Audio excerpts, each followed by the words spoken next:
मेंढी पालन करताना सुरुवातीचा काळ खडतर असतो. जे होतं आहे त्याला होऊन द्यायचं, जे जातं आहे तुमच्याकडनं त्याला जाऊन द्यायचं.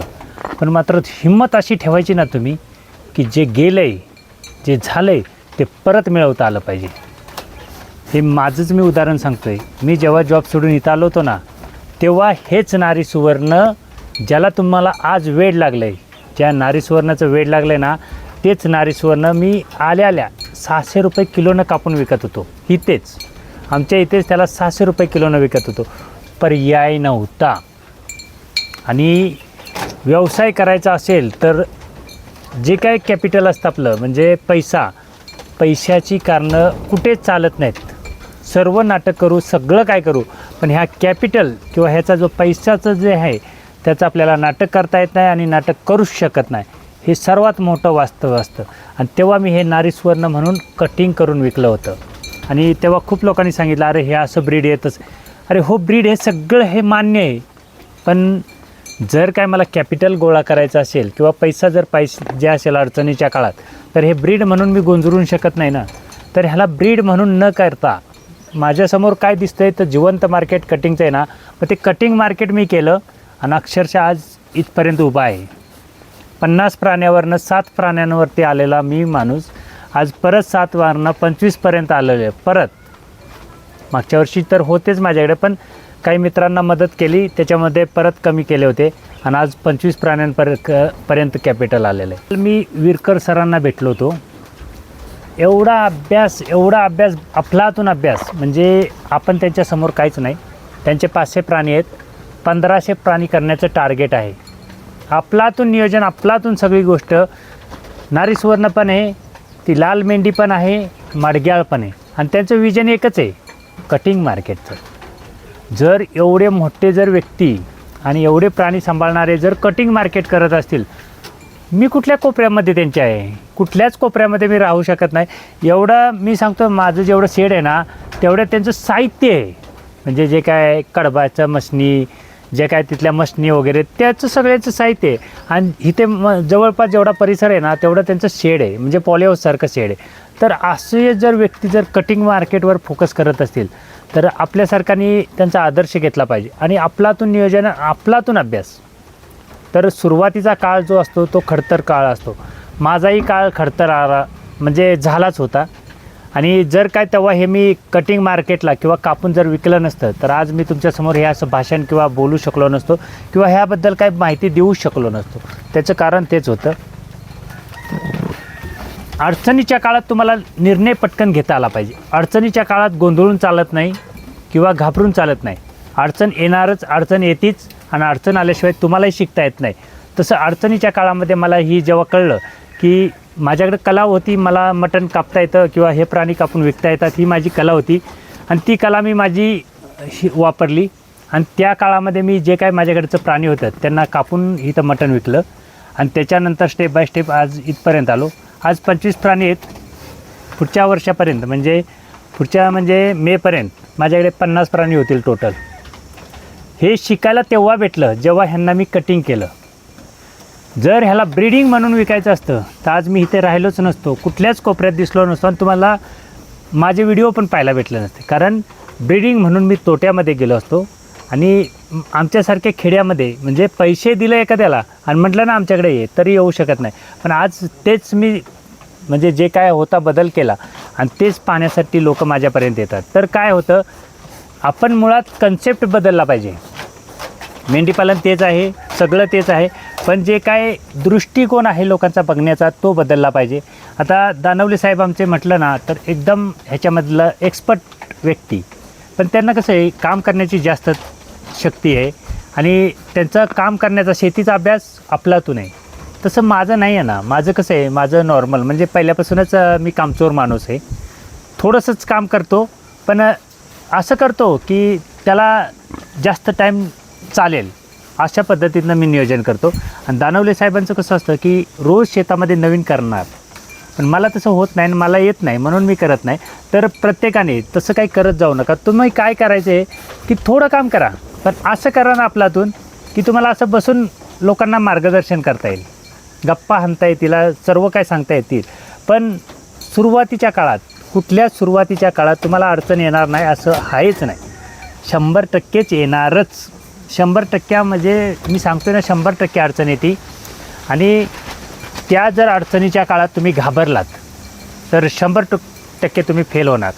स्पर्धा खूप साऱ्या लोकांच्या असतात, स्पर्धेमध्ये खूप सारे विद्यार्थी असतात, पण गुलाल त्याच अंगावरती उधळला जातो जो त्या स्पर्धेत जिंकलेला असतो. आणि त्यामुळेच आपण हे केलं पाहिजे. टिकून तर सर्वच राहतो, यश सर्वांनाच येतं असं नाही, किंवा सिलेक्ट सर्वच होतील असं नसतं. पण ज्याची चिकाटी आणि जिद्द चांगली आहे ना, तो मात्र ह्याच्यामध्ये अंगावरती गुलाल उधळून घेऊ शकतो, हे मला माहीत झालं. आणि जेव्हा पण तुम्हाला अडचण येईल, एकदम पैशाचीच अडचण येते ह्या व्यवसायात. कारण सुरुवातीला जो काय आहे काळ 2-3 वर्षाचा, तो ह्याच्यातून 0 इन्कमीचा काळ असतो. आणि त्याच काळामध्ये तुम्हाला सावरायचं असतं. त्या काळामध्ये काय तुम्ही सावरला एकदा तर मग मात्र 100% तुम्ही चांगल्या पद्धतीनं राहू शकता, असं नियोजन होतं. आणि सुरुवातीचा काळ हा तुम्हाला कोण मदत करेल किंवा तुमच्याकडे कोण येईल अशातली कधी गोष्ट नाही समजून चालायची. आणि जेव्हा तुम्ही अशा पद्धतीनं एखाद्या स्टेपवर येता किंवा एखाद्या स्टेजवर येता, तेव्हा मात्र तुम्हाला खूप सारे लोक भेटतात, गायडन्स करणारे येतात, मार्गदर्शक चांगले येतात, आणि त्याच्यानुसार तुमचं मेंढीपालन होतं. पण तुम्ही का हारला तर मी सांगतो ना 100% म्हणजे तुमची जिद्द जर हारली ना तर तुमचा व्यवसाय हरणार, हे 100%. त्यामुळे जिद्द हारायची नाही. आता हा मला मारतोयच की मी जिद्द हरतोय का? नाहीच ना, मारू द्या ना, काय करणार आहे. म्हणून मी त्याला अजून त्रास देतो. कारण तुम्ही ज्याला जेवढा त्या व्यवसायात तुम्ही त्या व्यवसायाला त्रास द्याल ना, तेवढा व्यवसाय तो सरळ चालतो. आणि जेवढा तो व्यवसाय तुम्हाला त्रास देतो ना, तेवढं तुम्ही वाकड्यामध्ये जाल. मग काय करायचं, आपण त्याच्या उलट जसा व्यवसाय त्रास देतो ना, एक स्टेप कळली ना आपल्याला की आपल्याला असा त्रास होतो आहे, दुसऱ्या स्टेपला तसं झालंच नाही पाहिजे, अशाप्रमाणे करायचं. हा काय केलं, हा मला मारायचा, इकडे पाणी ठेवून कोणाला द्यायचं नाही, लेडीजला येऊन द्यायचं नाही. आता एक सेपरेट कप्पा ठेवला ना, होतं आहे का त्रास? नाहीच होणार ना. पण तसं नियोजनबद्धता करा. नुसतं करायचं म्हणून करू नका, किंवा होते म्हणून त्यांचं चाललं आहे म्हणून माझं. आता त्या विरकर साहेबांचे 500 प्राणी आहेत म्हणून मी काय 500च्या मागे लागणार आहे का?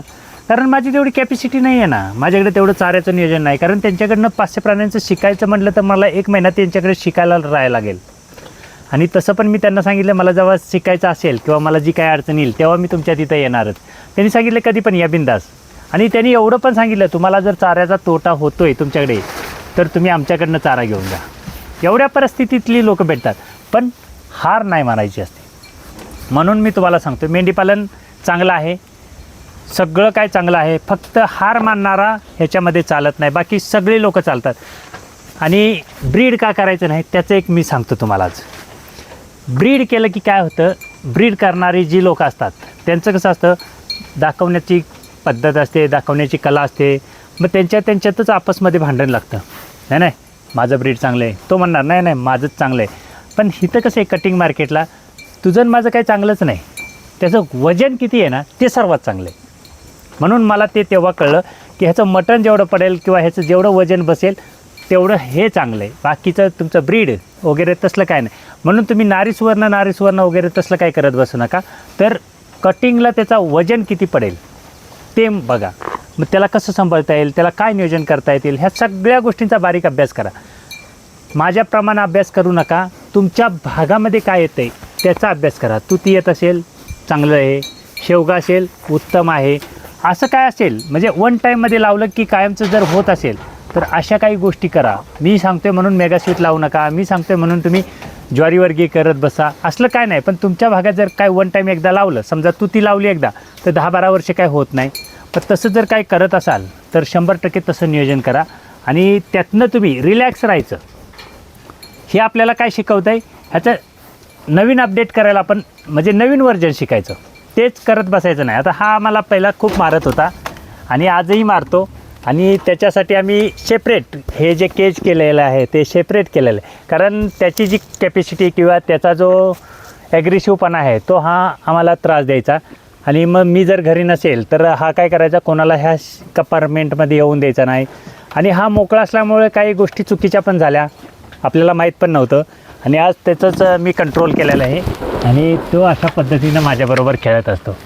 खेळत म्हणजे काय आहे की तो मला दाखवतो आहे, तू मला सोडलंस तर मी अशी ताकद दाखवेन.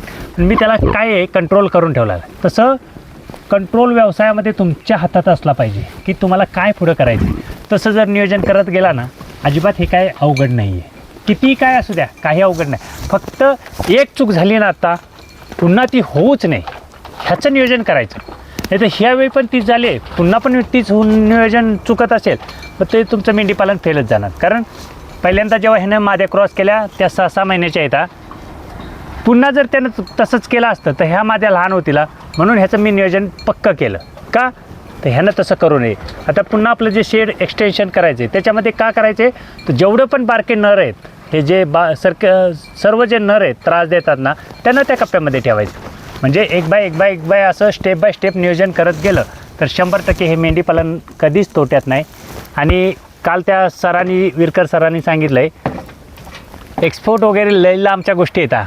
तुम्ही फक्त 2 मटणाची दुकानं टाका, एक आमच्या भागात टाका आणि एक तुमच्या भागात टाका, खूप झालं. एवढं जर आपल्यातून मार्गदर्शन लोक करत असतील मग आपल्याला काय बिघडतं. आपण फक्त करतानाच विचार करतो. पण ही जी जुनी लोक आहेत किंवा जुनी मेंढीपालनाचं जे यांच्याकडं नॉलेज आहे, ती खरोखर आपल्यातून नॉलेज आहे त्यांचं. फक्त काय झालं की मोडीफाय करता आलं नाही, म्हणजे नवीन, आणि त्याच्यामुळं आपण थोडं लॉस झालं आहे किंवा कमीपणा. म्हणजे ह्याच्याकडे बघण्याचं, मेंढर सांभाळतो आहे म्हणजे एकदम बेकार माणूस. पण असं काय मोडिफाय करत नेलं तुम्ही वेगळ्या पद्धतीनं तर 100% चांगलं होईल. आणि असले काय 10-15 मेल असतील तुमच्या शेडमध्ये ना, तर मी तर सांगतो आपलातूनच रिझल्ट असणार आहे. कारण असले मेल तुम्हाला भेटणार नाहीत.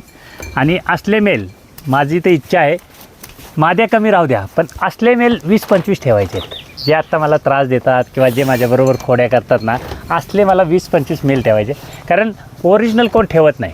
क्रॉसिंगचे सर्वे होणार पण मी क्रॉस नाही करणार, तर मी असले माझ्याकडचेच ओरिजिनल ठेवणार आहे आणि त्याच्यानुसार मी हे सर्व करणार आहे. आणि असले जर असतील तुमच्याकडे 20-25, तर तुमचं शेड आणि तुमचं नाव त्या भागामध्ये 100% राहतंच.